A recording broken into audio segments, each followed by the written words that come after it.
If you buy apple cider vinegar at the supermarket, thinking you are doing something good for your health, you might be making a big mistake, and nobody tells you this. There is a version of this vinegar that some researchers call natural metformin, but it is not the one on the shelf. The real version is alive, and it starts with something you probably threw away today: apple peels. Meanwhile, the product you buy went through a process that eliminates exactly what makes it work. The result? You pay, but you do not get the effect. Today, I am going to show you the right way, from scratch. In recent years, Ozempic became a craze, but along with the results came the side effects, the absurd price, and the dependency. Many people started asking, is there a natural alternative? The answer did not come from a biotech startup. It came from studies published in leading scientific journals, showing that acetic acid, the main component of fermented apple cider vinegar, directly interferes with how your body processes sugar. It slows down the digestion of starch. It increases insulin sensitivity and reduces glucose spikes after meals.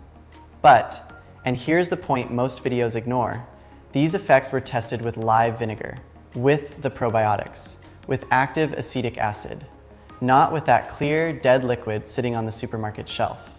So stay until the end, because today you will learn what live vinegar is, why the industrial version does not work the same way, and how to make your own at home from scratch with a recipe that costs less than $10. Before we continue, if you stumbled upon this video by chance, take a look at what is coming up. I will show you the complete recipe, the mistakes 90% of people make during fermentation, and the step-by-step guide to avoid mold or ruining the process. If this is the kind of thing you want to know more about, subscribe to the channel now. Every subscription helps this content reach more people who need it and might still be spending money on things that do not work. Hit the like button too, and share this with a family member who is always talking about controlling sugar. Let's go. Let's start with the elephant in the room. Most people who try to use apple cider vinegar for health buy that clear, cheap vinegar from the supermarket. Sometimes even the one that says apple on the label. Then they mix it with water, take it every day, and after a few weeks they feel no difference. They conclude, it doesn't work. But the problem is not the apple cider vinegar. The problem is that the product went through pasteurization, a heating process that kills beneficial bacteria and destroys the probiotics, which is where much of the biological power of this food lies. In other words, you bought the name, not the product. It is like buying pasteurized yogurt and expecting the same effects as live artisanal kefir. It is not the same thing. Now pay attention to this because it completely changes what you will do from now on. Live apple cider vinegar, also called raw vinegar, is produced by a process called double acetic fermentation. First fermentation. Wild bacteria and yeast convert the apple sugar into alcohol. This is alcoholic fermentation. Second fermentation. Bacteria of the genus Acetobacter convert that alcohol into acetic acid, the main compound in vinegar. During this process, if you do not pasteurize, you preserve the mother of vinegar, a colony of live beneficial bacteria, which is basically a natural probiotic. You preserve the active acetic acid, which studies show has an effect on insulin sensitivity. You preserve digestive enzymes and organic acids with antibacterial action in the gut. Now compare that to pasteurized vinegar. The heat of the industrial process destroys practically all of that. What is left is acid that smells like vinegar. No life, no active biological function. And here is the point that changes everything. When researchers tested the effects of apple cider vinegar on blood sugar, they used the raw version with the mother, not the pasteurized one. So if you ignore this and keep using the industrial version, you will likely continue without seeing results, like 90% of people. But how exactly does acetic acid interfere with glucose? Here's the mechanism, simplified but real. When you eat carbohydrates, enzymes called amylases start breaking them down into simple sugars. The faster this happens, the higher the blood glucose spike, and the higher the demand for insulin.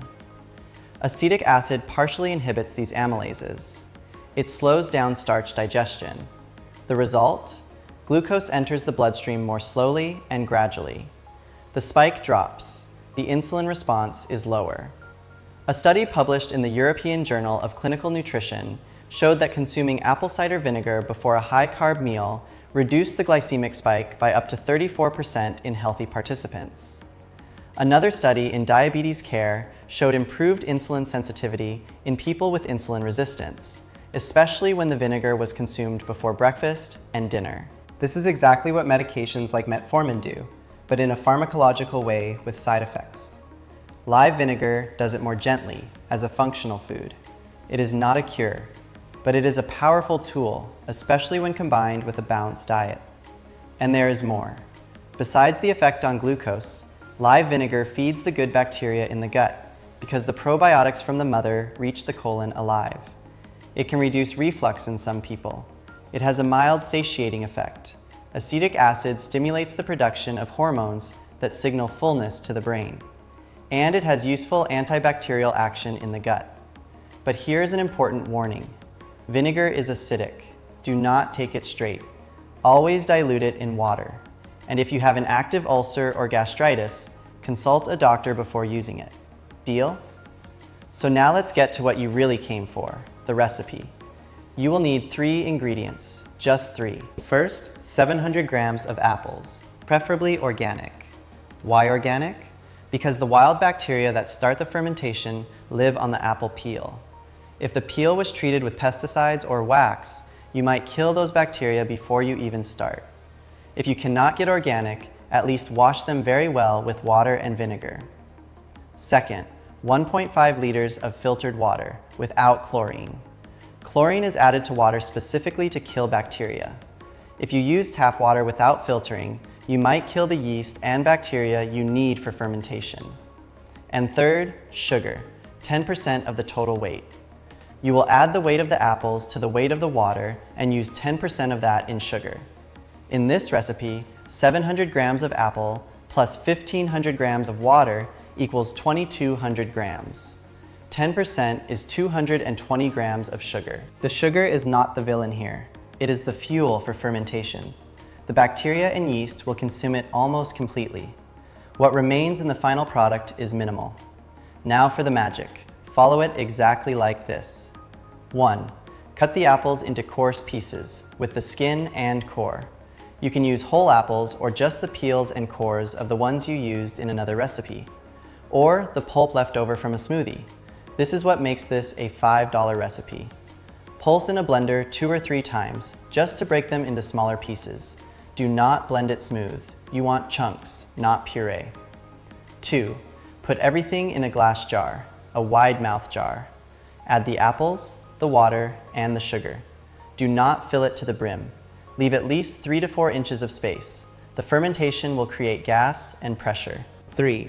Cover with a fine mesh cloth, double paper towels, or cheesecloth, secured with a rubber band. The goal is to let air in but keep insects out. Never seal it with an airtight lid during the first fermentation. The gas needs to escape. 4. For the first 10 days, stir the contents twice a day with a plastic or wooden spoon. Never use metal. Why stir? To prevent the pulp floating on the surface from being exposed to the air for too long, which creates mold. Around 5 to 7 days, you will start to see bubbles. This is great. It is the carbon dioxide from the alcoholic fermentation. Around 10 days, observe. Have the bubbles decreased? Did the pulp sink? Is there a light alcohol cider smell? It is time to strain. 5. Strain the liquid, discard the solid pulp, and put the liquid back into a clean glass jar. Now the second fermentation begins. In this phase, the acetobacter bacteria present in the environment will convert the alcohol into acetic acid. This is where the vinegar is truly born. 6. Cover again with cloth. And now, do not stir anymore. Let it rest for at least 30 days. During this period, you will observe something fascinating. A gelatinous film starts to form on the surface. This is the mother of vinegar. It is a biofilm of live beneficial bacteria. It is the sign that the fermentation is working. Do not throw away the mother. It is the gold of this process. After 30 days, taste it. It should taste like vinegar, sour with a slight fruity touch. If it still tastes like alcohol, leave it for another week or 2. The ideal pH will be around 3. 7. Store it in a dark, narrow, tall glass bottle. Light degrades acetic acid and probiotics. The shelf life is indefinite as long as it maintains the vinegar taste. Now comes the part most videos do not talk about, and which decides if your vinegar turns out well or goes in the trash. Error number 1, using chlorinated water. Chlorine kills the bacteria you need. Use filtered or mineral water. Error number 2, using treated apples without washing. The wild bacteria are on the skin. Wash them well. Error number 3, sealing the jar during the first fermentation. If you seal it airtight during the alcoholic phase, gas builds up and the glass can break. Use breathable cloth. Error number 4, not stirring in the first 10 days. The pulp on the surface becomes an entry point for mold. Error number 5, stirring during the second fermentation. After straining, the mother is forming. Do not touch it. Error number 6, using metal utensils. Use plastic, wood, or silicone. And error number 7, expecting it to work the same in every climate. If you live in a hot region, fermentation might finish in 7 days. In a cold region, it could take 15 to 20 days. Watch for the signs. Do not follow dates blindly. So what should you expect and when? In the first few days of use, some people report improved digestion almost immediately. In the first week of consistent use, 1 to 2 tablespoons diluted in water before meals, you might notice less craving for sweets after eating. In the first month, studies show that the effects on insulin sensitivity begin to be measurable after 4 weeks of daily use. It is not a miracle, it is consistency. And if you age your vinegar for 6 months, it will be even richer in acetic acid, with a more complex flavor and increased potency. The most effective way to use it: 1 to 2 tablespoons in 200 milliliters of water before main meals. You can add raw honey to soften the flavor. You can take it in the morning on an empty stomach, but start with 1 tablespoon. What to avoid: never take it straight. The acid erodes tooth enamel. After taking it, wait at least 30 minutes before brushing your teeth. And if you want to protect your enamel, drink it with a straw. So let's wrap up. Live apple cider vinegar is not a fad. There are decades of research behind acetic acid as a glucose modulator and digestive agent. But the product you buy at the supermarket, in most cases, has been pasteurized and has lost much of its biological potential. Making it at home solves this.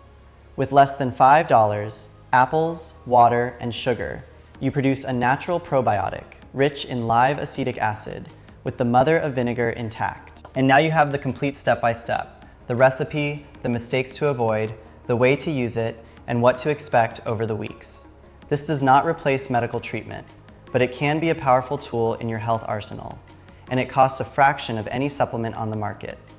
If this video opened your eyes, do one thing for me right now. Save this video before you leave, because when you go to make the recipe later on, you will want to have the instructions here. Leave a comment telling me, have you ever tried making vinegar at home before? Or will this be the first time? I want to know. And if you know someone who is always talking about glucose, insulin, or wants a natural alternative, send them this video right now. Seriously, it can make a real difference. Subscribe to the channel if you haven't already, because every week there is content like this. Real science, simple language, practical results. See you in the next video.